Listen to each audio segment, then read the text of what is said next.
बाप बेटे की रुलाने वाली कहानी। आनंद एक कॉलेज में छात्र था। उसने एक डीलर के शोरूम में एक सुंदर स्पोर्ट्स कार देखी थी और वो लंबे समय ऐसे ही अपने लिए एक ऐसी ही कार चाहता था। आनंद जानता था कि उसके माता पिता इसे खरीदने के लिए सक्षम है, इसीलिए उसने उन्हें बताया कि ये कार अपने ग्रेजुएशन कंप्लीट होने पर गिफ्ट के रूप में लेना है। देखते ही देखते वो दिन भी आ गया और पिता ने जेम्स को अपने निजी कार्यालय में बुलाया। उन्होंने उससे कहा कि मुझे तुम्हारे जैसे अच्छे बेटे पर बहुत गर्व है।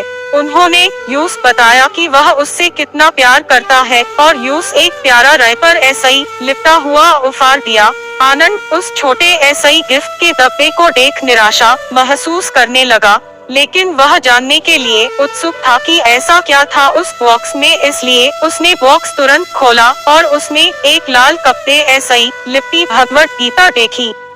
आप इतने अमीर हैं और आप मुझे केवल एक गीता दे रहे हैं। काफी गुस्से ऐसे ही अपने पिता पर वो चिल्लाया और अपनी नाराजगी और गुस्से के वश में आकर आनंद ने न आव देखा न ताव तुरंत घर छोड़ दिया। काफी साल बीत गए। आनंद अब एक सफल व्यवसायी बन गया था। वह अपने जीवन में खुश था। उसकी शादी हो चुकी थी और उसके 2 बच्चे था। उनका परिवार एक सुंदर घर में रहता था, लेकिन उसके पिता के साथ टूटे रिश्तों के कारण उसकी आत्मा अभी भी आहत थी। आनंद अपने पिता का घर छोड़ने के बाद कभी उनसे नहीं मिला था।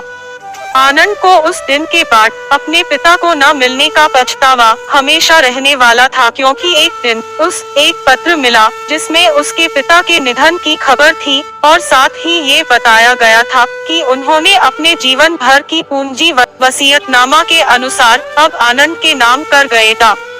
अपने पिता की सारी संपत्ति विरासत में मिली। तब आनंद अपने पिता के घर पहुंचा और कुछ महत्वपूर्ण कागज की तलाश करने लगा और गलती ऐसे ही यूस वही भगवत गीता का उपहार लिपटा हुआ मिला, जिसे देख यूस फिर उसी उदासी का एहसास हुआ। उस गीता को उसने अच्छे ऐसे ही देखा तो उस पर अपने पिता की हैंडराइटिंग में कुछ लिखा पाया। उस पर लिखा था, मैं खुद को बेचकर भी हर सपना पूरा करूंगा तेरा, बस तू सपने जरा बड़े देखना। ये बोल रहा बाप नहीं, जिंदगी का सबसे पहला दोस्त तेरा।